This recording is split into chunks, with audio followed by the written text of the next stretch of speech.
A'udzu billahi minasy syaithanir rajim.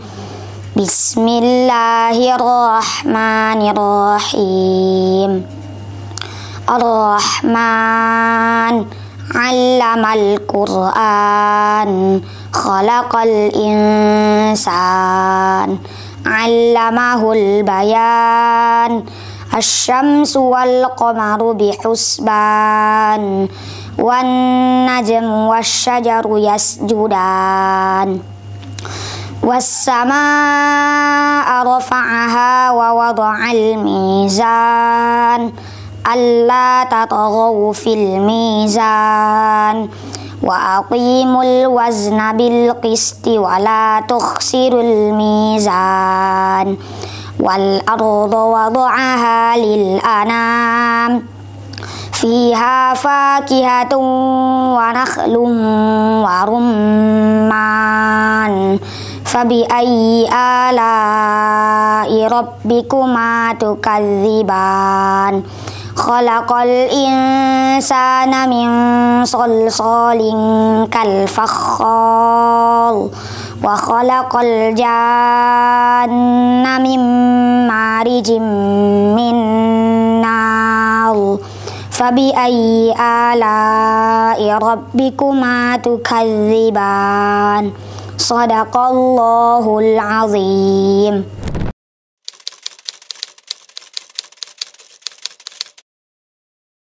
5 tahun karena ingin memberikan mahkota kepada orang tua.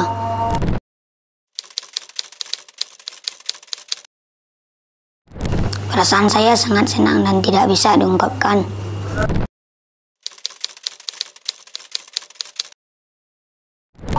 Godaan teman, mengajak bermain.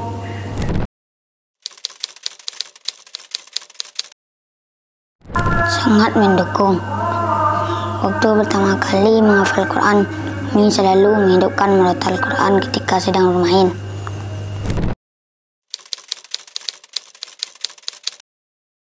Ada dengan menjaga hafalan salat 5 waktu dan melakukan apa yang diperintahkan Allah dan sunnah Rasul.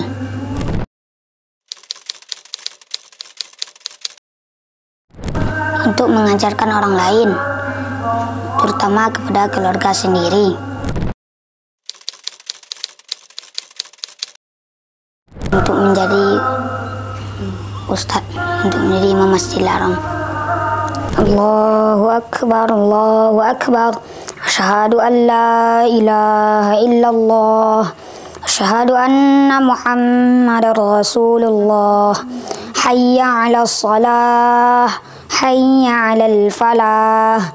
Qad qamatis salatu, qad qamatis salah. Allahu Akbar, Allahu Akbar. La ilaha illallah. Allahu Akbar. Sami'allahu liman hamidah.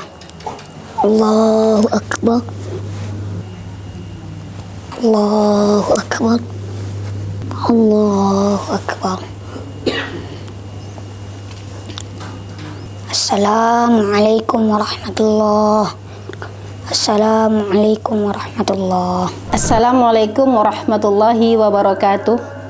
Dunsana Info Sumbar, perkenalkan saya Fitra Yeni, ibunda dari Muhammad Abdul Latif.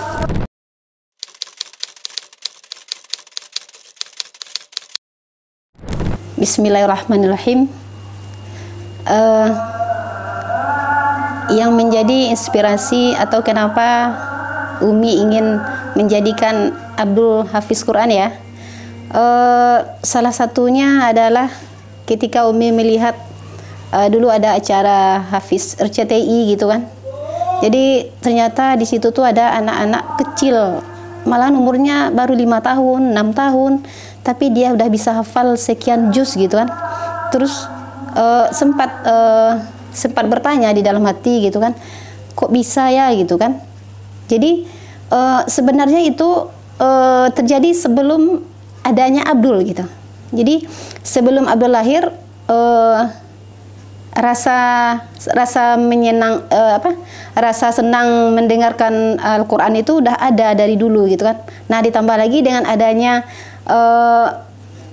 tampilan-tampilan anak yang luar biasa menurut Umi gitu kan. Dan rasanya kita aja nggak mampu gitu kan. Tapi kenapa bisa gitu kan. Jadi ketika Umi hamil kan, Umi mulai menghidupkan murotal gitu kan. Hidupkan murotal, dengarkan. Itu rutin Umi hidupkan gitu kan. Pernah juga belajar gitu kan gimana cara supaya anak bisa jadi hafiz Quran gitu kan. Mungkin dengan cara awalnya memang mendengarkan itu dari dalam kandungan gitu kan. Jadi Umi dengarkan setiap bulan nanti diganti jusnya gitu kan, sampai 30 jus nanti. Selesai itu nanti kita ulang lagi sampai dia nanti bisa kita ajarkan kepada dia gitu kan. Nah, ternyata ketika Abdullah lahir kan, pas dia umur 5 tahun baru Umi fokus gitu kan. Umi dengar apa dari teman lah cerita, daripada dimasukin ke TAUD gitu kan, TAUD atau TK ya. Bagusnya dimasukin ke rumah tahfiz. Jadi Umi pindahin gitu kan, dan ternyata mungkin karena dah biasa dia dengar dari dalam kandungan gitu kan, itu menghafalnya luar biasa sebentar gitu. Jadi malahan untuk setoran 1 juz di umur yang 5,5 tahun waktu itu kan, dia masuk 5 tahun, itu di umur 5,5 tahun, mungkin nggak sampai 5,5 tahun, dia satu juz itu bisa 1 kali duduk dia setoran gitu.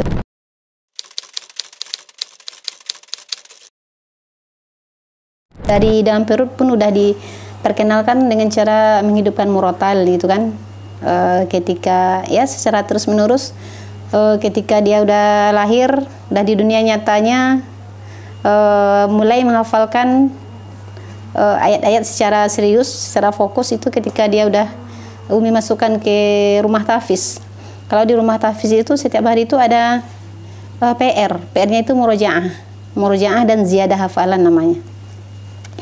Jadi sepulang dari markas, mungkin itu biasanya habis maghrib kan, Bang, kita ngaji Bang, kayak itu kan, kita murojaah Bang, insya Allah nanti Bang bisa Bang, kayak itu. Jadi kalau kita baca Al-Quran ini luar biasa nanti kemudahan yang kita dapatkan. Itu yang Umi sampaikan kepada Abdul.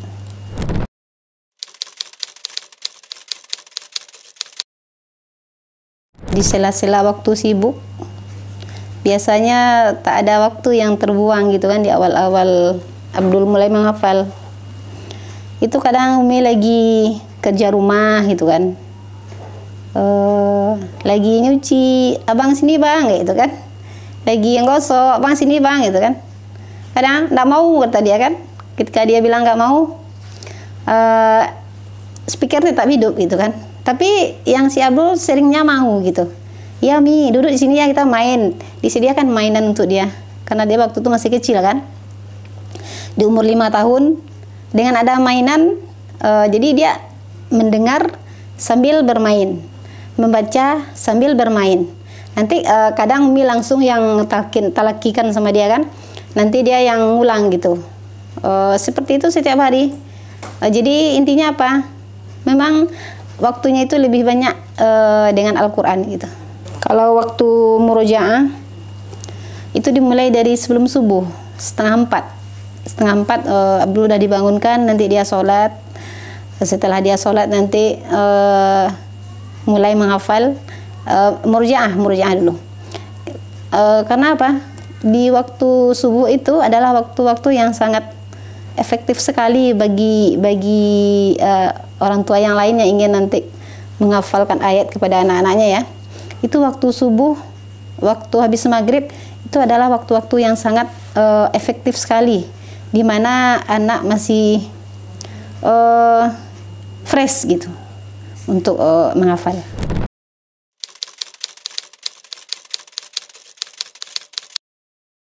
Kalau tantangan tuh pastilah ada. Kadang ketika dia nggak mau itu memang luar biasa bujuknya gitu kan. Namanya anak-anak banyaklah banyaklah cara yang bisa kita lakukan. Jangan karena anak kebanyakan yang pernah Umi dengar gitu kan, banyak di antara orang tua yang mungkin sebagian dari orang tua yang mengatakan dia mau menghafalkan Al-Quran ke anaknya, tapi anaknya nggak mau gitu kan.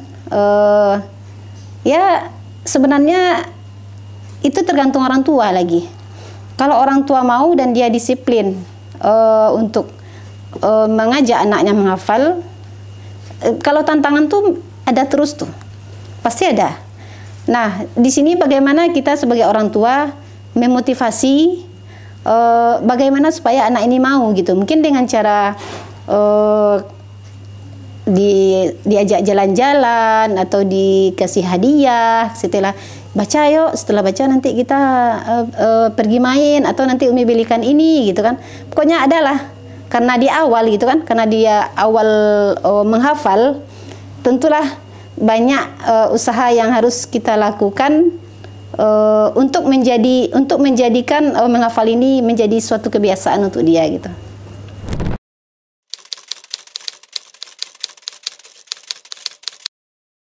Ini mungkin cerita yang sangat menarik sekali untuk diceritakan. Waktu itu ketika mulai masuk menghafal surat Al-Baqarah, Umi sengaja bawa Abdul keluar rumah malam-malam gitu kan, di depan pintu, lihat langit gitu kan, terus cerita, bang, katanya mah bang, kalau kita ngafal surah Al-Baqarah ini nanti kita dilindungi oleh awan gitu kan. Terus dia jawab, dilindungi Umi kayak apa gitu kan? Iya, kita dilindungi. Artinya apa? Menghafal Al-Quran ini kita dilindungi oleh Allah gitu kan? Iya Mi. Iya. Terus dia banyak cerita gitu kan? Kenapa bisa di langit tuh ada itu Mi, ada itu. Seperti itulah. Bagaimana supaya dia ini tidak merasa bosan dan dia menyenangkan, mungkin dengan sela-sela juga lah dengan cerita gitu kan, motivasi untuk dia supaya dia tuh nggak malas. Kalau malas tuh pasti ada, cuman tergantung kita membawanya seperti apa lagi gitu.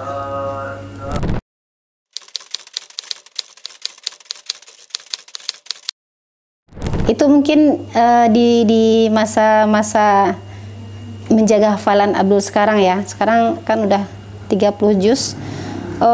Ada rasa kekhawatiran gitu, rasa kekhawatiran kalau hafalannya ini hilang. Dan pernah Umi ngomong sama dia kan, bang, Umi mah bang, daripada Umi kalau disuruh memilih gitu kan, disuruh memilih, pilih apa Mi? Pilih hafalan atau abang gitu kan? Tuh Umi pilih apa? Umi pilih hafalan bah, Umi pilih hafalan lah. Oh berarti Umi nggak pilih abang ya? Dia bilang kayak itu. Enggak lah, pilih hafalan lah kata Umi kan. Jadi dia ternyata begitu penting gitu kan, begitu penting ternyata menghafal Al-Quran ini gitu. Ada yang lebih penting gitu kan. Sama juga bang, kita bernafas gitu kan. Menurutnya hafalan ini seperti kita bernafas bang gitu kan. Kenapa Umi kan apalah dialog lah sama dia gitu kan, karena dia udah besar juga gitu kan. Kenapa Umi? Karena 1 detik aja kita berhenti bernafas, mungkin kita bisa kehilangan nyawa gitu kan. Seperti itu juga menjaga hafalan gitu kan. Hafalan ini kalau nggak diulang gitu kan, sebanyak apapun hafalan, itu kalau nggak diulang tuh dia akan hilang, kan lari dia gitu. Jadi intinya apa? Memang kalau pingin hafalan tetap ada di kepala gitu kan, tetap terjaga kuat, itu memang murojaahnya secara terus menerus. 1 minggu, kalau Abdul murojaah 1 minggu 30 juz itu 1 minggu. Jadi 1 bulan itu dia khatamnya 4 kali.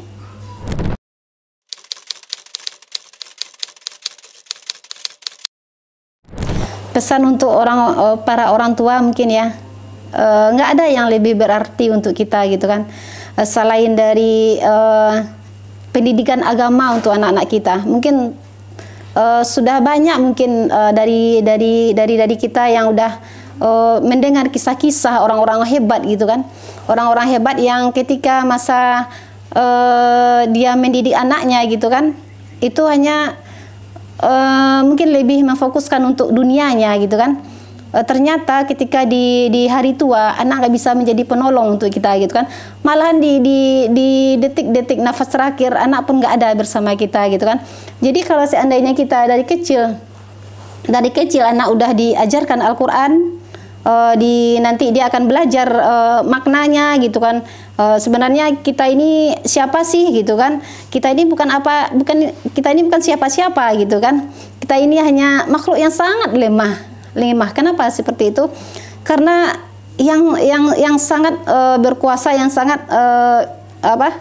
sangat berkuasa atas semua itu hanyalah Allah gitu kan. Jadi menghafal Al-Quran ini ayah bunda semuanya, insya Allah nanti kalau kita jalankan dengan ikhlas, dengan niat yang ikhlas, akan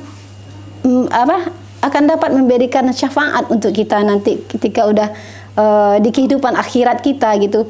Jadi menurut Umi nggak ada yang lebih berarti gitu. Kalau dilihat sekarang kan banyak para orang tua yang mungkin dia lebih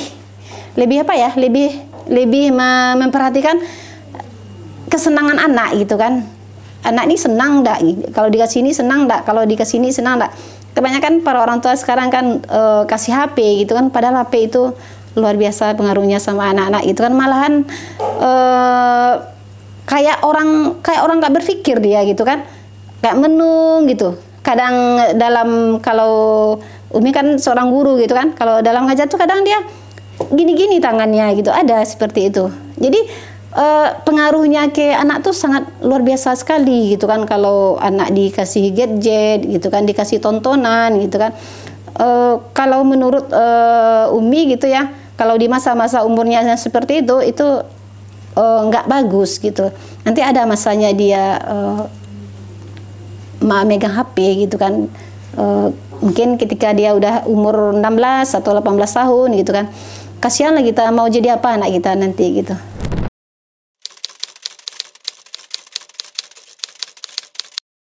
Pasti ada hal-hal yang harus diperhatikan oleh orang tua. Mungkin salah satunya adalah mungkin bagaimana seorang anak ini, mungkin ya itu kayak dia, gimana cara supaya anak ini dia tumbuh rasa suka atau rasa menyukai terhadap Al-Quran ini gitu kan. Ketika dia udah merasa suka, udah senang dengan Al-Quran ini, insya Allah itu akan memudahkan dia untuk memulai menghafalnya gitu kan. Dan mungkin banyak cara-cara yang bisa dilakukan oleh para orang tua gitu kan, agar anaknya bisa menjadi seorang hafiz Quran gitu. Dan kebanyakan anak-anak hafiz Al-Quran ini ya kayak ini ya, itu hidupnya dunia akhirat, dunianya ya, yang jelas dunianya itu dimudahkan gitu. Banyak kan sekarang hafiz Quran masuk ini langsung lulus gitu kan. Kemudahan dunia didapat, akhirat dapat gitu. Jadi nggak sia-sia gitu.